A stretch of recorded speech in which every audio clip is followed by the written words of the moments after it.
For centuries, we've told ourselves a comforting story. God is the watchmaker, the universe is his mechanism. He wound it up, set it ticking, and now it runs according to his design.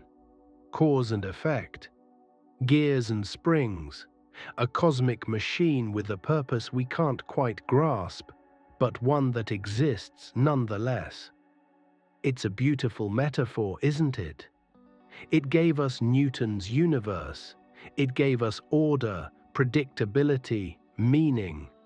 But here's what troubles me, what has troubled me through decades of wandering through temples and laboratories, through conversations with monks and physicists alike. This metaphor makes God distant, separate. An engineer standing outside his creation, observing it from some transcendent workshop. And if that's true, then you and I are just components. Sophisticated ones, perhaps, self-aware cogs, but fundamentally separate from the divine, forever on this side of an unbridgeable gap. But what if we've had it backwards all along? What if God isn't the watchmaker at all? What if God is something far stranger, far more intimate, far more terrifying and beautiful than we ever imagined? What if God is a dream, not someone's dream? Not a dream that God is having, but a dream that is dreaming itself. A consciousness so vast, so complete, that it can only know itself by forgetting itself, by becoming you, by becoming me, by becoming every frightened animal, every dying star, every moment of joy, and every scream of anguish. What if you are not separate from God? What if you are the very method by which God experiences existence? This is not the God of the churches. This is not the God who judges from on high. This is something the ancient philosophers glimpsed, something that terrified and exhilarated them in equal measure. The Hindus called it Brahman. Spinoza called it substance. The mystics called it the ground of being. I call it the dreaming God. And tonight I want to take you into that dream. Let me tell you about a dream I had last week. I was walking through a forest at night. The trees were impossibly tall, their branches weaving together overhead like the vaulted ceiling of a cathedral. I was afraid, deeply afraid. Something was following me, though I couldn't see what. I ran, branches tore at my clothes, my breath came in ragged gasps, and then suddenly I stopped, because I realized something. I realized that I was also the thing chasing me. I was the fear itself.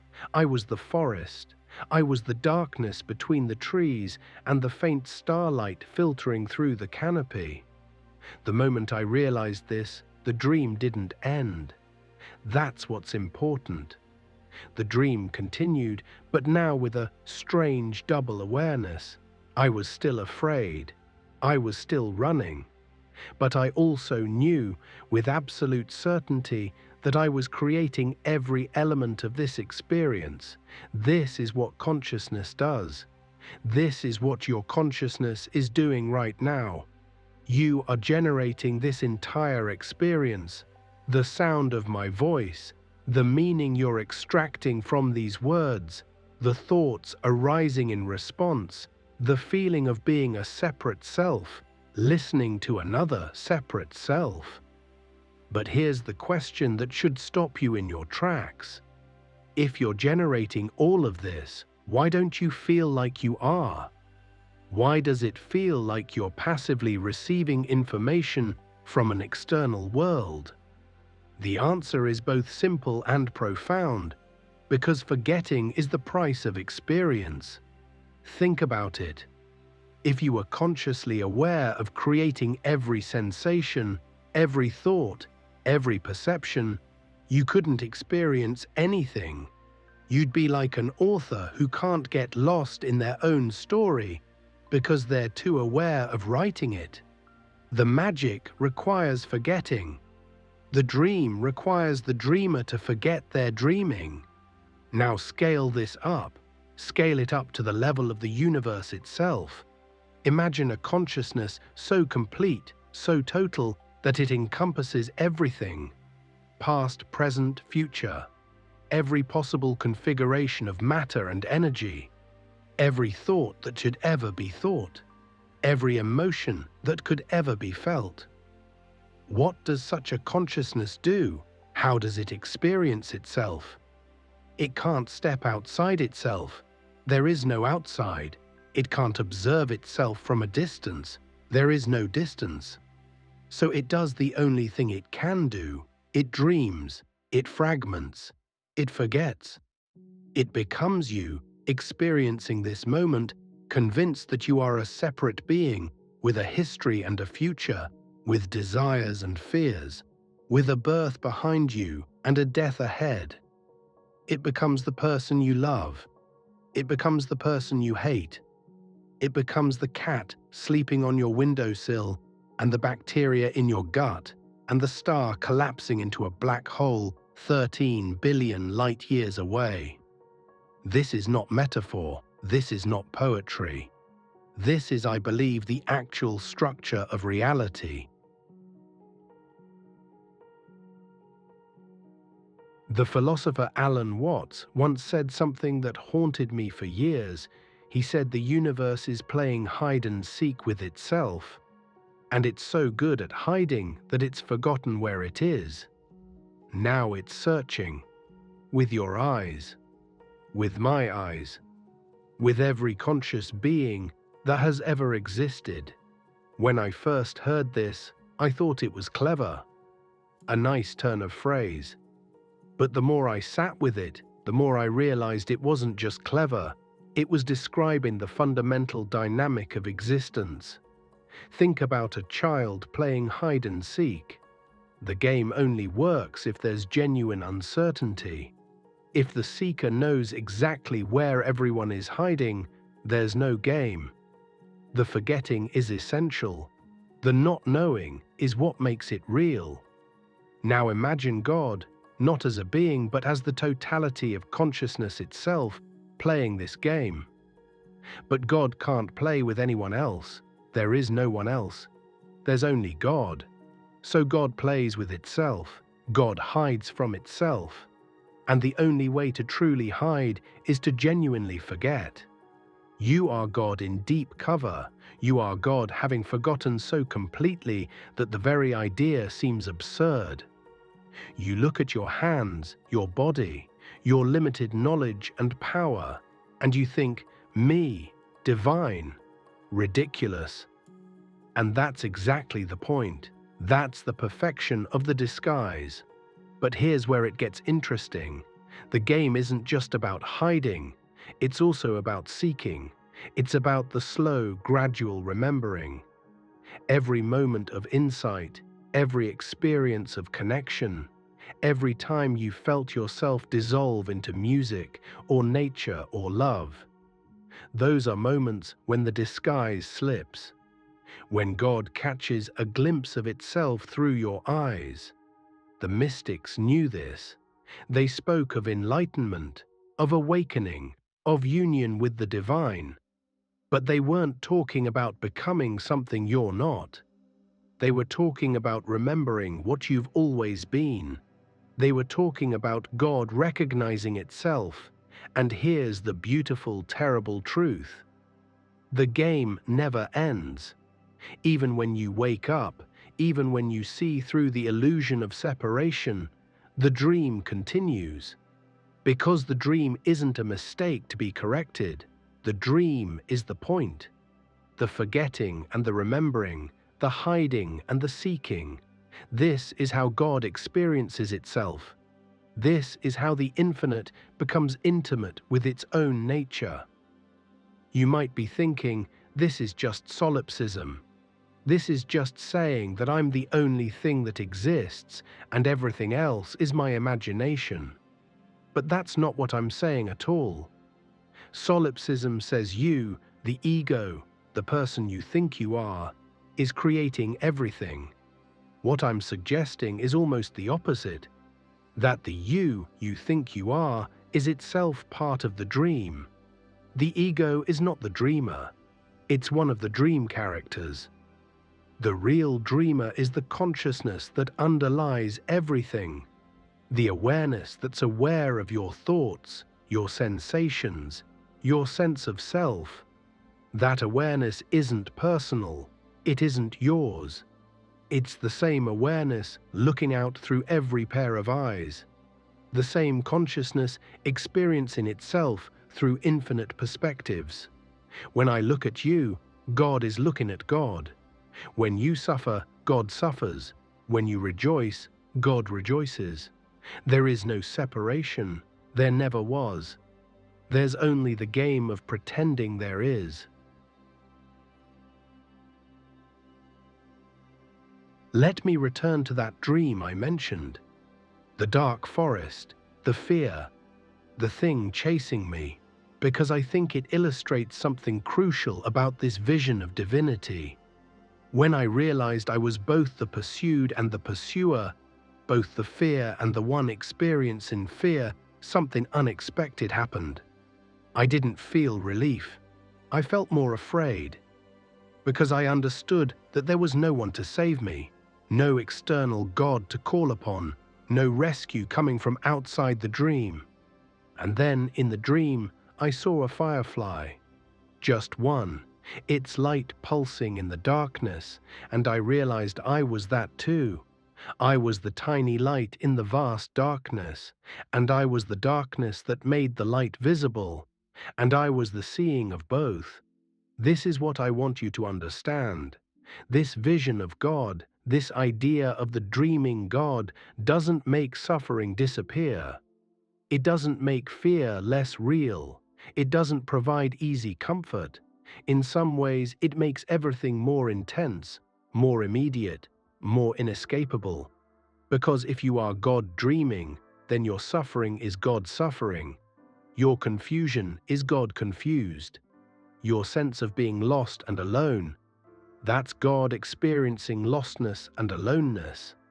There's no one outside the system to appeal to, no cosmic parent to fix things. If you are the dream and the dreamer, then you are also the creative force behind your experience. Not your ego, not the person you think you are, but the deeper consciousness that's generating all of this. And that consciousness is not separate from anything else. It's not isolated. It's the same consciousness in everyone and everything. This means that when you help another person, you're not being altruistic in the conventional sense. You're literally taking care of yourself. When you harm another, you're harming yourself. Not metaphorically. Actually, because there is no other.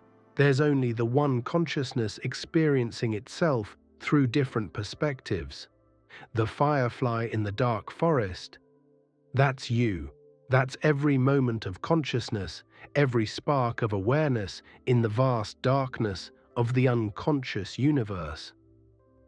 And you are also the forest. You are also the darkness. You are the entire dream. And here's what keeps me awake at night. The firefly doesn't know it's also the forest. The light doesn't know it's also the darkness. The wave doesn't know it's also the ocean. This not knowing is essential. It's not a bug in the system. It's the feature that makes the whole thing work. I've spent years traveling, talking to people from every tradition, every culture, and I've noticed something. The people who seem most at peace, most genuinely alive, aren't the ones who figured everything out. They're the ones who've learned to live in the paradox, to be both the dreamer and the dream, to act with purpose while knowing that the actor is itself part of the play. They're the ones who can hold suffering without being destroyed by it, because they know that suffering is also part of the dream. They're the ones who can experience joy without clinging to it, because they know that joy too will transform into something else. They're the ones who've stopped trying to wake up from the dream and have instead learned to dream lucidly, to participate fully in the game while knowing it's a game, to take the hide and seek seriously while remembering that the seeker and the sought are the same. So where does this leave us? If God is not the watchmaker but the dream itself, if we are not separate from the divine but expressions of it, if the universe is playing hide and seek with itself through our lives, what do we do with this? I don't have a complete answer. I'm not sure anyone does. But I can tell you what it's meant for me. It's meant taking my life more seriously, not less. Because if this moment is God experiencing itself, then this moment matters absolutely. Not because it's leading somewhere else, not because it's part of some grand plan, but because it's the universe becoming conscious of itself right here, right now. It's meant being more compassionate because I've begun to viscerally understand that the person suffering in front of me is not other than me. We are the same consciousness, wearing different masks, playing different roles in the same cosmic drama. It's meant being less afraid of death. Because if I am the dream rather than the dreamer, then death is just the dream changing form. The consciousness that's aware of these words, that's experiencing this moment, that doesn't die. It can't die. It's what death appears in. But it's also meant being more afraid, in a strange way. More aware of the weight of existence, because if there's no watchmaker, no external God with a plan, then we, this consciousness dreaming itself into being, we are responsible for what happens. The watch still ticks, the mechanisms still turn, but there's no hand winding it from outside. The watch is winding itself. The dream is dreaming itself. God is becoming through every moment of your experience. I said at the beginning that this vision is terrifying and beautiful in equal measure. Now perhaps you understand why. It's terrifying because it removes all the safety nets. There's no one to save you because there's no separation between you and the totality of what is. It's beautiful because it means you are not, and never have been, alone. You are the universe experience in itself. You are God in the act of self-discovery. The dark forest is still dark. The fear is still real, but now you know, you are also the firefly. You are also the light, and you are also the awareness that sees both the darkness and the light and knows them as itself. The dream continues. It will continue long after this video ends, long after you've forgotten these words. But perhaps in some quiet moment you'll catch yourself. You'll notice the awareness that's aware of your thoughts. You'll feel the consciousness that's experiencing this moment. And you'll wonder, who is this really? Who is looking through these eyes? And in that wondering, God will be seeking itself. The universe will be playing its eternal game of hide and seek. And you will be both the question and the answer, both the seeker and the sought, both the dream and the dreamer. Sweet dreams.